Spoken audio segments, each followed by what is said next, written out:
नमस्कार दोस्तों, बहुत बहुत स्वागत है आप सभी का आपके अपने YouTube चैनल पे। और मैं हूँ आपकी दोस्त और होस्ट अमृता। दोस्तों, आज का जो हमारा टॉपिक है जिस पे आज हम डिस्कशन करेंगे वो है अधिगम व अधिगम वक्र।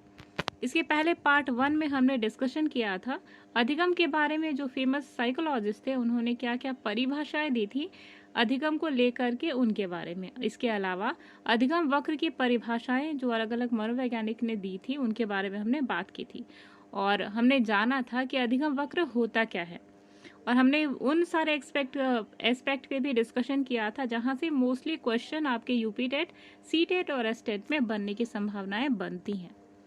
तो दोस्तों, आज का सेशन भी आपके लिए इक्वली इम्पॉर्टेंट है जैसे कि हमने पार्ट 1 में डिस्कस किया था। तो आज हम बात करेंगे बेसिकली कि कितने टाइप के जो अधिगम वक्र हैं वो नजर आते हैं, ठीक है, या कितने टाइप के जो अधिगम वक्र हैं वो प्रेजेंट है। तो चलिए स्टार्ट करते हैं आज का टॉपिक। तो आज हम बात करने वाले हैं अधिगम वक्र के प्रकार के बारे में। तो पिछली वीडियो में हमने डिस्कस किया था कि अधिगम वक्र की परिभाषा क्या होती है और अलग अलग मनोवैज्ञानिकों ने क्या मत दिया था या क्या परिभाषाएं दी थी अधिगम वक्र को लेकर के, ठीक है।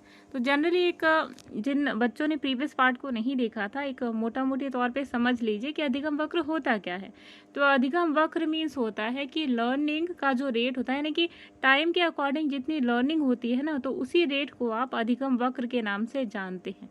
तो जनरली ग्राफ के थ्रू बच्चे के अंदर कितनी लर्निंग का इंक्रीमेंट हुआ है या बच्चे ने जो सीखा है वो किस रेट से आगे बढ़ रहा है, इसी को with the help of graph अगर आप पेपर पे ड्रॉ करते हो तो that is called learning curve, ठीक है।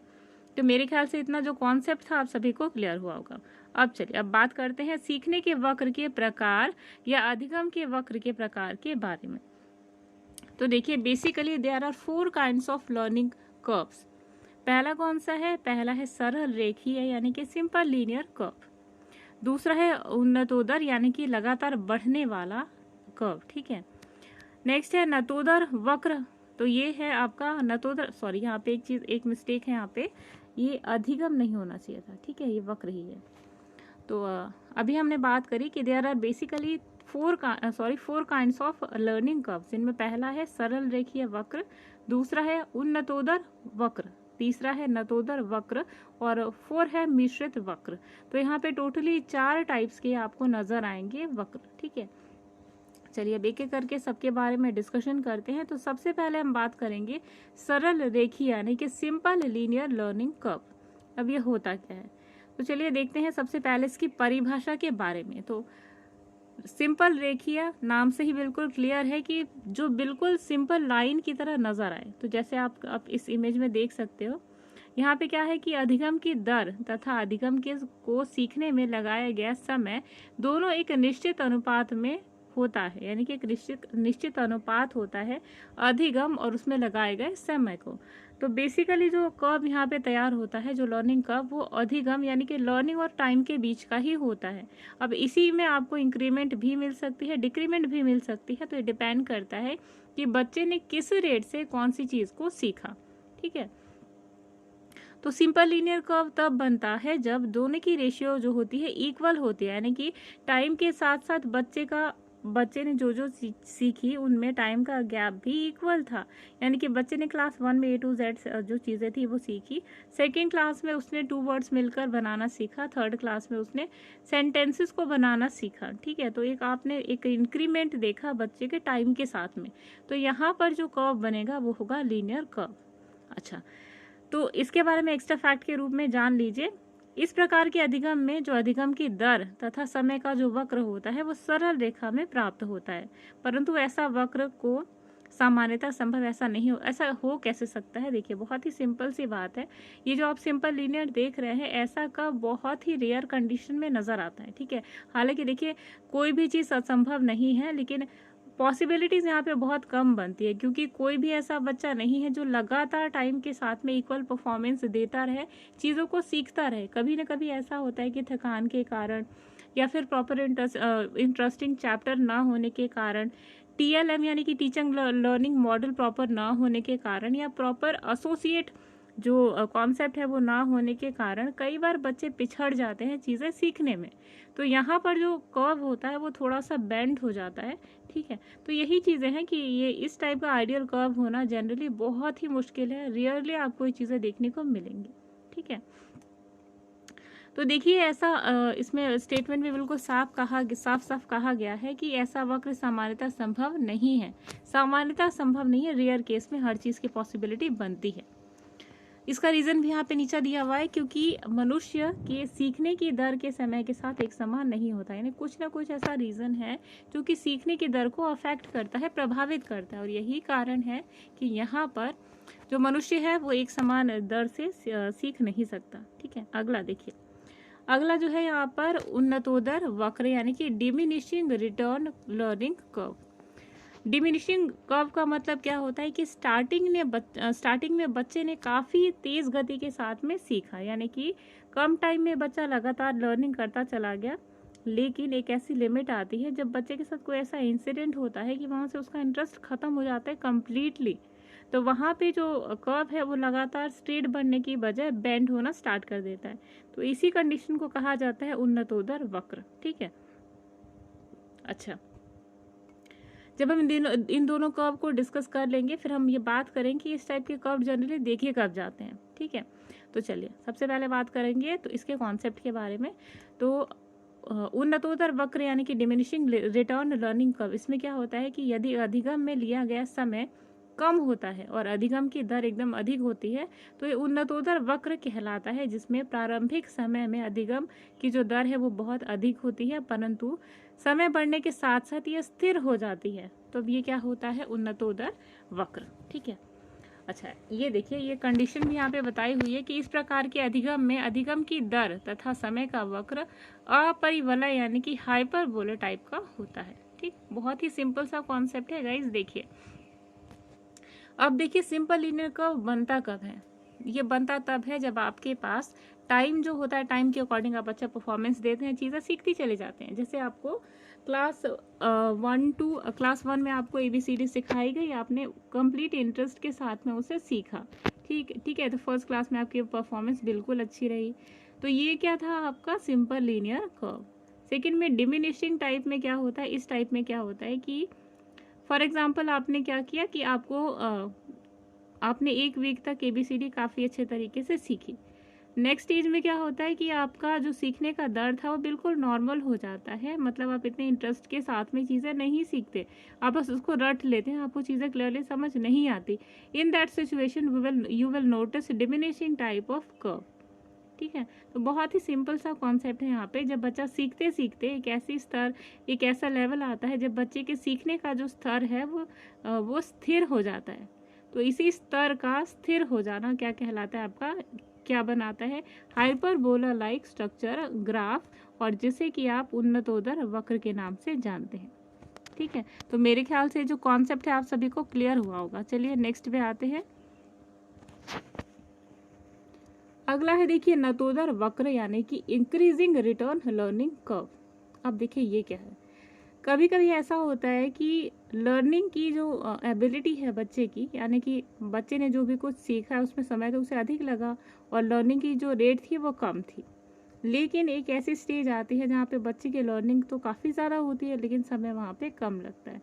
जैसे आपने कई सारे बच्चों के केसेस में देखा होगा कि 1 to 5 तक बच्चे बहुत ही बुरा जो है वो रिजल्ट देते हैं, ठीक है, यानी समय बहुत ज़्यादा लगाते हैं ABCD सीखने में या क सीखने में। लेकिन क्लास 5th या क्लास 3rd पास करने के बाद जब वो 4th 5th में या 6th 7th में जाते हैं तो उनकी लर्निंग का जो रेट है वो फास्टर हो जाता है। क्यों? क्योंकि अब या तो कई सारी कंडीशंस होंगी, बच्चे को टीचर अच्छा मिला होगा, ठीक है, बच्चा प्रॉपरली मतलब किसी भी व्हीकल से या किसी भी साधन से आता है तो उसको काफ़ी डिफ़िकल्टी का सामना नहीं करना पड़ता। देखिएगा इस लर्निंग जो होती है ना, इसमें कई सारे फैक्टर होते हैं, सोशल होते हैं, ठीक है, मेंटल फैक्टर होता है, इमोशनल फैक्टर होता है। तो लर्निंग जो है वो कई सारी चीज़ों से इफेक्ट होती है। तो आप सोचेंगे इमोशनल तरीके से कैसे, फॉर एग्जाम्पल बच्चे ने घर में कोई ऐसा काम किया, मान लीजिए चीनी का डिब्बा ही है जो गिरा दिया, ठीक है, अब मम्मा उसके ऊपर चिल्लाएंगे तो बच्चे का यहाँ पे क्या हुआ, मोरल डाउन हुआ, बच्चा स्कूल गया, अब उसके दिमाग में वही चल रहा है कि मम्मा ने मुझे डांटा था। तो बच्चा सीखने में उसको थोड़ी सी डिफ़िकल्टी होती है बच्चे को यहाँ पर। तो यही जो डिफ़िकल्टी होती है, इसी कारण जो है बच्चे की जो लर्निंग है वो अफेक्टेड होती है, और इसे ही कहा जाता है इसी केस को आप देखेंगे नतोदर वक्र में। ठीक है, यानी कि बच्चे शुरू में बच्चे मान लीजिए कोई कॉन्सेप्ट नहीं समझ पाते, आगे चल करके काफ़ी तेज़ गति से वो समझना या सीखना शुरू कर देते हैं। तो ये जो है आपका तब नतोदर वक्र बनता है। अब फैक्ट देख लीजिए, अधिगम में लिया गया समय अधिक तथा अधिगम की दर कम हो तो नतोदर वक्र कर प्राप्त होता है। और नतोदर वक्र में प्रारंभ में अधिगम की दर कम होती है, परंतु समय बढ़ने के साथ साथ अधिगम की दर अधिक होती चली जाती है। और इस प्रकार के लर्निंग में अधिगम की यानी कि लर्निंग की दर तथा समय का जो वक्र है वो जे टाइप का नजर आता है, और ये सर्वश्रेष्ठ अधिगम माना जाता है। सर्वश्रेष्ठ क्यों? क्योंकि पहले बच्चे ने सीखने में थोड़ा सा देर लगाया, लेकिन फाइनली बच्चे ने यहाँ पे क्या किया कि अच्छी परफॉर्मेंस देने के कारण उसका जो लर्निंग का रेट था वो समय के साथ में बढ़ता चला गया। तो ये काफ़ी अच्छा कॉन्सेप्ट है, इसे बेस्ट कर्व माना जाता है। अच्छा, यहाँ से आपसे पूछा जा सकता है कि जे टाइप लर्निंग कर्व कब बनता है, तो तब बनता है जब बच्चे का शुरू में लर्निंग का जो रेट होता है वो स्लोअर होता है, और फाइनली ये लर्निंग का जो रेट है वो ग्रेटर अमाउंट में यानी कि लर्निंग ज़्यादा होती है, समय कम लगता है। सिंपल बात आपको ये याद रखनी है।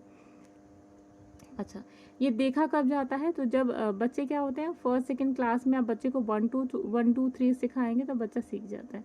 ठीक है, आगे चल करके जब बच्चे को वहाँ पे थोड़ी सी डिफ़िकल्टी आती है 1 2 3 मल्टीप्लाई डिवीजन सिखाने में, लेकिन आगे चल करके बच्चे को जब ये सब चीज़ें क्लियरली समझ में आ जाती है तो बड़े बड़े न्यूमेरिकल्स को वो इजीली सॉल्व कर देता है कई सारी केसेस में।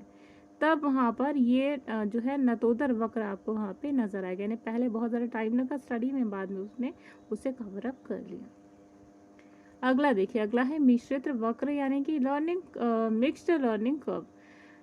जैसे आपने देखा उन्नतोदर वक्र तथा नतोदर वक्र, तो इन दोनों को अगर आप मिला दें, इसे और एक आपका क्या था, उन्नतोदर वक्र, दोनों को आप मिला देंगे तो कर्व कुछ इस प्रकार से बनता है। देखिए कर्व कुछ इस प्रकार से बनता है, तो यही आपका क्या कहलाता है, मिश्रित कर्व। अब ये है क्या, तो इस प्रकार के सीखने के अधिगम की दर समय का जो वक्र है यानी कि एस टाइप का आकार प्राप्त होता है, लेकिन ऐसा सामान्यतः संभव नहीं है क्योंकि मनुष्य के जीवन में हर अवस्था में कुछ न कुछ सीखता रहता है। तो ये क्या दिखा रहा है, शुरू में बच्चे की जो लर्निंग की रेट थी वो कम थी, समय ज़्यादा ले रहा था, फिर बच्चे ने नेक्स्ट टाइम पे क्या किया कि लर्निंग जो है उसका जो रेट था वो ज़्यादा था, समय कम लगा, नेक्स्ट में एकदम आके स्टेबल हो गया। हालांकि ऐसी कंडीशन जनरली होना पॉसिबल नहीं होता। ठीक है, तो ये आपने 4 तरीके के कर्व पढ़े। पहला कौन सा था, सरल रेखीय अधिगम वक्र, दूसरा है उन्नतोदर वक्र, तीसरा है नतोदर वक्र, और चौथा है मिश्रित वक्र। तो मेरे ख्याल से आज का कॉन्सेप्ट आप सभी को समझ आया होगा, बहुत ही ज़्यादा इम्पॉर्टेंट कॉन्सेप्ट है और इसे आपको अपने दोस्तों के साथ में शेयर करना है। तो आज का सेशन ज़रूर अपने दोस्तों से शेयर करें और शेयर करना ना भूलें, क्योंकि ये जो एस्पेक्ट है इस क्वेश्चन में जो बहुत ज़्यादा आपके यूपी टेट प्राइमरी और जूनियर में पूछे जा चुके हैं। सो बी केयरफुल फॉर दैट। अगर आपके कोई भी अच्छे दोस्त हैं जिन्हें इस नोट्स की ज़रूरत है तो उन्हें आप ज़रूर शेयर करें। ठीक है, अगला देखिए, आगे हम बात करेंगे अधिगम वक्र की विशेषताएं या फिर सीखने के वक्र की विशेषताएं। तो देखिए, लर्निंग कर्व की जो कैरेक्टरिस्टिक्स होते हैं उनमें सबसे पहला आता है सीखने की उन्नति, यानी कि अधिगम वक्र के द्वारा सीखने में उन्नति का ज्ञान होता है, और अधिगम वक्र को 3 भागों में बांटा गया है। पहला है प्रारंभिक, दूसरा मध्य और तीसरा अंतिम। दूसरा देखिए, कार्यकरण का संबंध ज्ञात होना, यानी कि अधिगम वक्र के द्वारा यह पता लगाया जा सकता है कि सीखने की क्रिया और उसे प्रेरित करने वाले साधन का और कारकों में क्या संबंध है, और यह पता भी लगाया जा सकता है कि यह संबंध अच्छा है या फिर खराब। यानी कि अधिगम वक्र के द्वारा बच्चा जिस भी चीज़ से सीख रहा है, लर्निंग कर रहा है, तो उससे उसे पॉजिटिव रिजल्ट मिल रहा है या नहीं, ये सीखने का एक जो मीडियम है वो है लर्निंग कर्व। अगला देखिए, अधिगम वक्र की अनियमितता यानी कि इरेगुलर लर्निंग कर्व, ये तब होती है जब अधिगम वक्र के द्वारा अधिगम की अनियमित जो उन्नति है वो प्रकट होती है। तो प्रकट होने वाली अस्थिरता या कारण पाठ्यक्रम की कठिनाई या फिर प्रदूषित वातावरण या फिर अनुप्रयुक्त शिक्षण विधि का दोष वक्र के वक्र में प्रकट किया जाता है। यानी कि मान लीजिए बच्चे को अच्छा एटमॉस्फेयर नहीं मिल रहा, या टीचर ठीक तरीके से कॉन्सेप्ट डिलीवर नहीं कर पा रहा, या किसी कारणवश बच्चा जो है मेंटली या इमोशनली डैमेज्ड है या फिर हर्टेड है, in that situation the child will not able to learn at faster rate as in the previous situation। ठीक है, तो बहुत ही इंपॉर्टेंट एस्पेक्ट है। अगला देखिए, अगला है अधिगम वक्र के उतार और चढ़ाव के प्रमुख कारण। यानी कि क्या कारण है कि लर्निंग कर्व जो है उसमें डिफ्लेक्शन देखी जाती है। तो सबसे पहला एक्साइटमेंट के कारण बच्चा चीज़ों को जल्दी समझ जाता है और उतनी चीज़ें तेज़ी से भूल भी जाता है। तो इस तरीके से लर्निंग कर्व प्रभावित होती है। दूसरा है देखिए संतुलन, यानी कि अडेप्टेशन। तो बच्चा अडेप्टेशन के कारण अगर अडेप्ट कर लेता है, उसके पास जो भी उसे बेस्ट समझता है, तो ये आपके अडेप्टेशन है। और नेक्स्ट देखिए थकान। तो थकान का सीधा असर होता है लर्निंग कर्व के ऊपर। जहाँ पर भी मनुष्य को थकान हुई और उसने लर्निंग करना हल्का कर दिया या स्लोअर रेट में कर दिया, बिल्कुल बंद हो गया, तो वहाँ पर भी लर्निंग का बहुत बड़ा फैटिग यानी कि थकान का बहुत बड़ा रोल होता है। अगला देखिए अभ्यास, एक्सरसाइज। तो एक्सरसाइज आपके ब्रेन की हो चाहे आपकी बॉडी की हो, it is always useful for you all. ठीक है, अगला देखिए प्रोत्साहन यानी कि स्टिमुलेशन। तो प्रोत्साहन कैसे मिलेगा? जैसे ही किसी बच्चे ने क्लास में अच्छे नंबर लेकर आया और उसकी मम्मी ने उसे कहा कि तुम्हें और अच्छे मार्क्स लेकर आने चाहिए थे, तो बच्चे के अंदर एक मोटिवेशन नहीं मिलता, यहाँ पे बच्चा डिमोरलाइज होता है। लेकिन अगर आप बच्चे से ये कहे कि बेटा वाह तुमने तो बहुत अच्छे मार्क्स लेकर आए हैं और ऐसे ही आगे लाइफ में अपने बढ़ते जाना, तो हालांकि स्टेटमेंट जो है उसमें आपको कुछ ऐसा एक्स्ट्रा ऐड नहीं करना पड़ा, लेकिन हाँ जितने भी आपने स्टेटमेंट बोले उससे बच्चे को मोटिवेशन मिलेगी और वो बच्चा आगे चल कर के कितना भी बड़ा साइंटिस्ट बन सकता है। तो भले ही आप टीचर हैं, आपको पूरी सैलरी भी मिल रही होगी, या जो प्रिपरेशन कर रहे हैं उन सभी के लिए एक इम्पॉर्टेंट बात कि अगर आप एक अच्छे टीचर हैं तो प्लीज़ बच्चों को मोटिवेट करें पढ़ने के लिए। ठीक है, उन्हें आगे आने दें, पढ़ाई में उनका सहयोग करें। अगर वो गलत भी पढ़ रहे हैं तो प्लीज़ गुस्सा ना हो, धीरज रखें। और बच्चा धीरे धीरे, क्योंकि बच्चे साइंटिस्ट होते हैं खुद के, यह जीन पियाजे के द्वारा दिया हुआ स्टेटमेंट है, तो बच्चे खुद अपने तरीके से अपनी चीज़ें करना सीख जाते हैं। ठीक है, तो दोस्तों आज के सेशन के लिए इतना ही। उम्मीद है आज का सेशन आप सभी के लिए अच्छा होगा और आपको पसंद आया होगा। तब तक के लिए अमृता को दीजिए इजाज़त। मिलते हैं नेक्स्ट वीडियो में। Bye bye.